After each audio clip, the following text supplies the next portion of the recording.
ඔයාලා හැමෝම අපේ YouTube channel එකට සාදරයෙන් පිළිගන්නවා.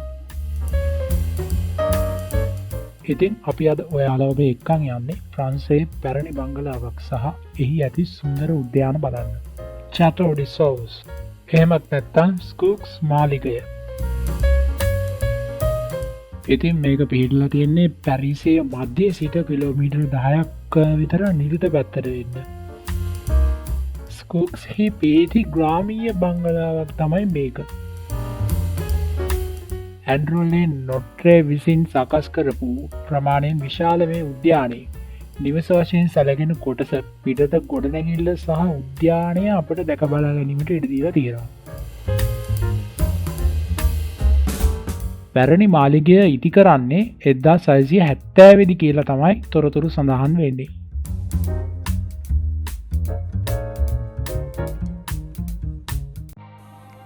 ඔයාලටත් ආරාධනා කරනවා මේ තැන බලන්න යන්න කියලා.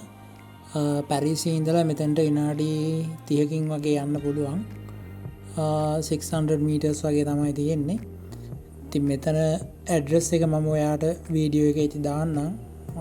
ඔයාලත් බලලා යන්න මෙතනට. ඔයාලට තව විශේෂ දෙයක් කියන්න ඕන. මෙතන හනාමි ෆෙස්ටිවල් කියලා උත්සවයක් පැවැත්වෙනවා. මාර්තු 30 ඉඳලා අප්‍රේල් 28 වගේ වෙනකම් වගේ තමයි මේ උත්සවය පැවැත්වෙන්නේ. මෙතන සතියක් වගේ කාලයක් තමයි සකුරා මල් පිපෙන්නේ. ඉතින් ඒ කාලය අල්ලලා තමයි මේ උත්සවය පැවැත්වෙන්නේ. ඒකට ගෞරවයක් විදියට තමයි මේ නම් යොදලා තියෙන්නේ. ඉතින් ඒකත් එක්ක ජපන් සංස්කෘතිය අංග විනෝද ක්‍රියාකාරකම් සංගීත නැටුම් ඔරිගාමි සහ මල් සැකසුම් වගේ දේවල් තියෙනවා. ඉතින් මේවට හැමෝටම සහභාගී වෙන්න අවස්ථාව දීලා තියෙනවා.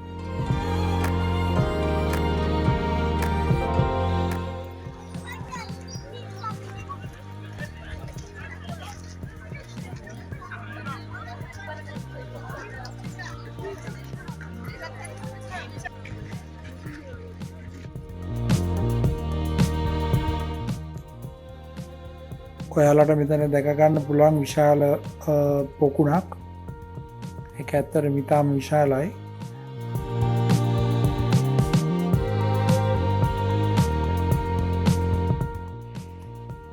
ඉතා විශාල පිරිසක් ඉතින් ඇවිල්ලා තියෙනවා මේක බලන්න.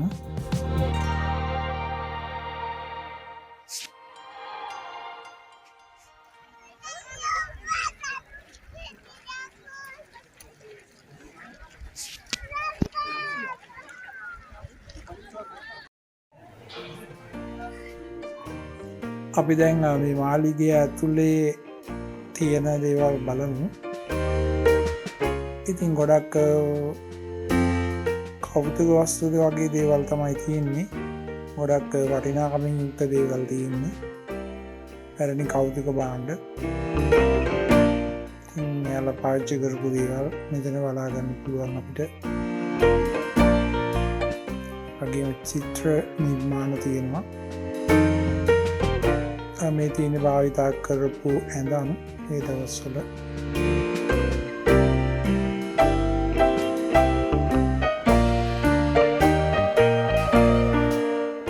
ගේම ඉතාම වටිනාකමක් තියෙන ලොකු ඉතිහාසයක් තියෙන තේ බොන්න පාවිච්චි කරපු දේවල් මම හිතන්නේ ඒ දේවල් තමයි මේ තියෙන්නේ. තාම වටිනා කෞතුක භාණ්ඩ.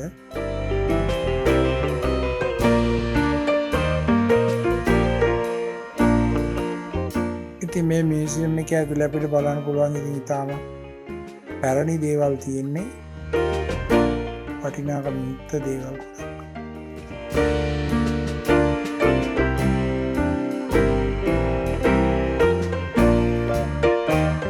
අද කාලේ වගේ නෙමෙයි කාලේ චිත්‍ර ශිල්පීන් ඉතින් ඉතාම දක්ෂයි. ඒ වගේම මේ වගේ නිර්මාණ කරන්න පුළුවන් අය ගොඩක් දක්ෂයි ඉඳලා තියෙනවා මේ ප්‍රංශයේ.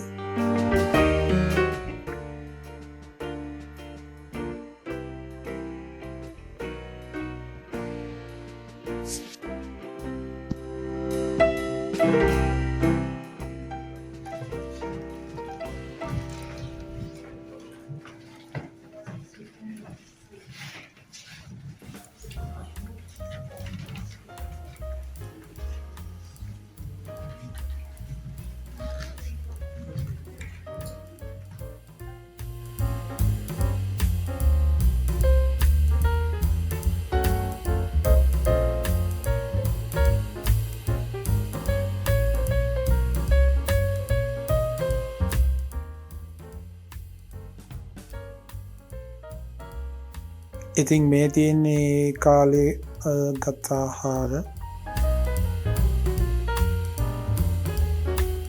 ඒ වගේ අපිට දකින්න තියලා තියෙනවා මේවා.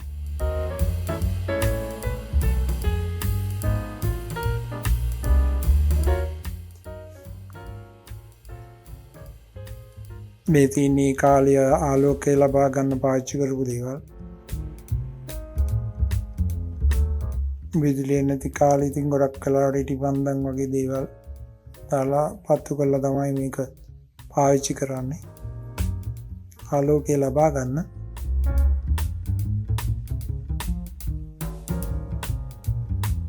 ඉතින් මෙතන ගොඩක් මේ මාළිගේ ඉතිහාසය ගැන අවබෝධයක් ගන්න පුළුවන්. කෞතුක භාණ්ඩ රැසක්ම මෙතන ප්‍රදර්ශනයට තියලා තියෙනවා. ඒ ඕනම කෙනෙක්ට ඇවිල්ලා බලන්න අවස්ථාව දීලා තියෙනවා. ඓතිහාසික වශයෙන් වටිනා නිර්මාණ තමයි මේ තියෙන්නේ. මේ තියෙන්නේ මේ මාළිගය ආකෘතියක්. ඒ වගේම ඒ කාලේ තිබ්බ තාම ලස්සන චිත්‍ර. ඉතින් එහෙනම් මේ වගේ වටින වීඩියෝ එකකින් අපි ආයෙත් එන්නම්. මතක ඇතුව අපිව සබ්ස්ක්‍රයිබ් කරලා තියාගන්න. මේ වගේ ඓතිහාසික වටිනාකම් තියෙන වීඩියෝ වගේම ලෝකේ සුන්දර තැන් අපේ YouTube channel එකෙන් ඔබ වෙත අපි කියනවා. එහෙනම් ගිහින් එන්නම්.